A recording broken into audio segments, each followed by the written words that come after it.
అందరికీ నమస్తే అండి. Welcome to Subhash journalist.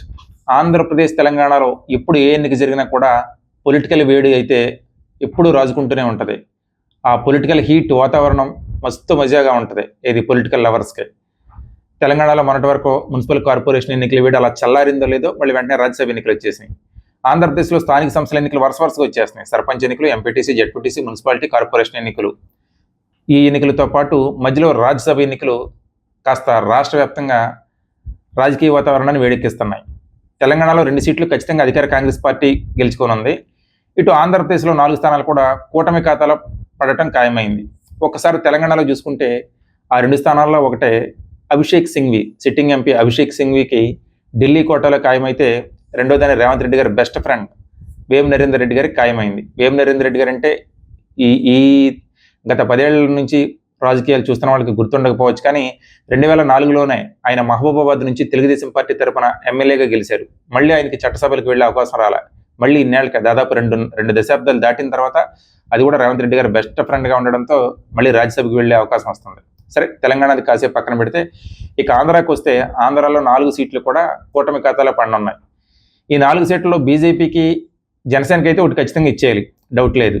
ఎందుకంటే మొన్న ఎన్నికల్లో అనకాపల్లి సీటు యాక్చువల్గా జనసేనకి ఇచ్చి నాగబాబు గారికి బీజేపీ నుంచి సీఎం రమేష్ గారు రావడంతో మళ్ళీ వెనక్కి తీసుకోవాల్సి వచ్చింది. జనసేన యాక్చువల్గా కాకినాడ, మచిలీపట్నం 2 సీట్లలో పోటీ చేసి 2 గెలుచుకుంది. ఇప్పుడు ఖచ్చితంగా జనసేనకు ఒక రాజ్యసభ ఇచ్చేయాలి.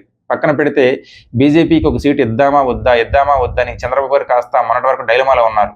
కానీ బీజేపీతో సత్సంబంధాలు మెరుగవ్వాలన్నా లేదా ఢిల్లీలో కాస్త మనకు పనులు అవ్వాలన్నా కూడా ఒక సీటు త్యాగం చేయక తప్పని పరిస్థితి.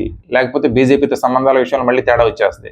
చంద్రబాబు గారు ఆ రిస్క్ తీసుకోవడానికి సిద్ధంగా లేరు. సరే, బీజేపీకి ఒక సీటు, జనసేనకు ఒక సీటు త్యాగం చేస్తే ఇంక 2 సీట్లే ఉన్నాయి.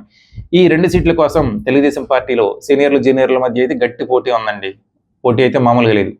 సీనియర్ల కోసం చంద్రబాబు గారి మీద చాలా ప్రెజర్ వస్తుంది. ఇటు జూనియర్ల కోసం లోకేష్ గారి మీద ప్రెజర్ వస్తుంది. ఒక సీట్ అయితే సానా సతీష్ గారికి ఖాయం అంటున్నారు. ఆయన ఆల్రెడీ ఇప్పుడు సిట్టింగ్ ఎంపీగా ఉన్నారు. అది రెన్యువల్, ఆ సీట్ కూడా రెన్యువల్ చేయటమే. అదే వైఎస్ఆర్సీపీలో మోపిదేవి వెంకటరమణ గారు రాజ్యసభ నుంచి గెలిచి ఆయన ఎప్పుడైతే గవర్నమెంట్ మారిపోయిందో వైఎస్ఆర్సీపీతో పాటు తన రాజ్యసభ పదవి వదులుకుని టీడీపీలోకి వచ్చేశారు. ఆ సీట్ని సానా సతీష్ గారికి ఇచ్చారు. అంటే ఆయన 2 సంవత్సరాలు ఎంపీగా ఉన్నారు. మళ్ళీ ఇప్పుడు దాన్ని రెన్యువల్ చేస్తున్నారు. సానా సతీష్ గారికి ఎంపీ రెన్యువల్ చేయటం అంటే అది ఖచ్చితంగా లోకేష్ గారి మనిషే కదా. అంటే లోకేష్ గారికి ఢిల్లీ స్థాయిలో లాబింగ్ చేయడానికి, లోకేష్ గారికి పనులు చేసి పెట్టడానికి, లోకేష్ గారి వ్యవహారాలు చక్కబెట్టడానికి, లోకేష్ గారికి ఢిల్లీలో ఒక నమ్మకమైన మనిషి ఉండాలి. అది ఖచ్చితంగా సానా సతీష్ గారు. అందుకే సతీష్ గారికి ఇచ్చేయాలి. ఆ సీటు వరకు లోకేష్ గారికి, అంటే లోకేష్ గారి కోటా కోసం వదులుకోక తప్పదు.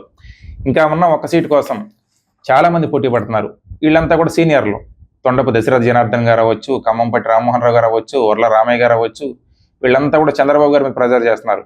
సందట్లో సడేమియా అన్నట్టుగా యనమల రామకృష్ణుడు గారు కూడా నాకు రాజ్యసభ ఇవ్వాలి, ఇదే నాకు చివరి అవకాశం. ఆయన ఒక విధమైనటువంటి బెదిరింపు ధోరణితో మాట్లాడుతున్నారు. ఆయన బెదిరింపు అట్లా ఉంది. సరే, గల్లా జయదేవ్ గారు కూడా ఆశలు పెట్టుకున్నారు. 2 సార్లు గెలిచి నేను సీటు వదులుకున్న గుంటూరులో, ఈసారి నేను రాజ్యసభకు పంపాలని చెప్పి ఆయన ఆశలు ఆయనకు ఉన్నాయి. వీళ్ళంతా సీనియర్లు. అంటే చంద్రబాబు గారి కోట ఎవరో దశరథ్ జనార్దన్ గారు, ఖమ్మంపట్టి రామ్మోహన్ రావు గారు, ఉర్ల రామయ్య గారు, యనమల గారు, వీళ్ళంతా చంద్రబాబు గారి మీద ప్రెజర్ చేస్తున్నారు.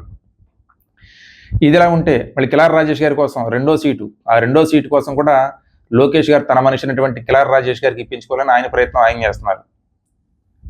అంటే ఏం జరుగుద్ది అనేది తీవ్రమైనటువంటి ఉత్కంఠ ఉంది.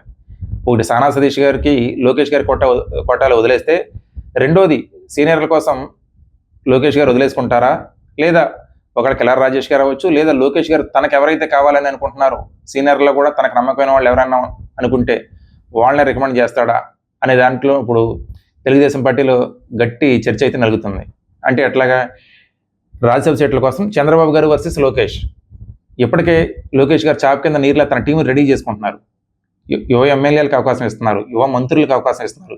ఈ కోటాలో ఈసారి రాజ్యసభ సీట్లలో కూడా లోకేష్ గారి ముద్ర, మొత్తం 2 సీట్లలోనూ లోకేష్ గారి ముద్ర ఉంటుందా, లేదా ఒక సీట్లో లోకేష్ గారి ముద్ర, ఇంకో సీట్లో చంద్రబాబు గారి ముద్ర ఉంటుందా అన్నది చూడాలి. ఇది ప్రస్తుతం అయితే ఆసక్తిగా ఉంది. మరి పూర్తిగా లోకేష్ గారు పైచేయి సాధిస్తారా, లేదా 50-50 లోకేష్ గారు ఒక సీట్ని తన వర్గానికి, తన టీంకి కేటాయించుకొని ఇంకోటి చంద్రబాబు గారి కోటకు వదిలేస్తారనేది చూడాలి. ఇది ఆసక్తిగా ఉంది. నా వీడియో మీకు నచ్చినట్లయితే ప్రతి ఒక్కరు లైక్ చేసి మీ అభిప్రాయాన్ని నిర్మోహమాటంగా, నిష్పక్షపాతంగా కామెంట్ చేయండి. నా ఛానల్ ప్రతి ఒక్కరు సబ్స్క్రైబ్ చేసుకోండి. Thank you.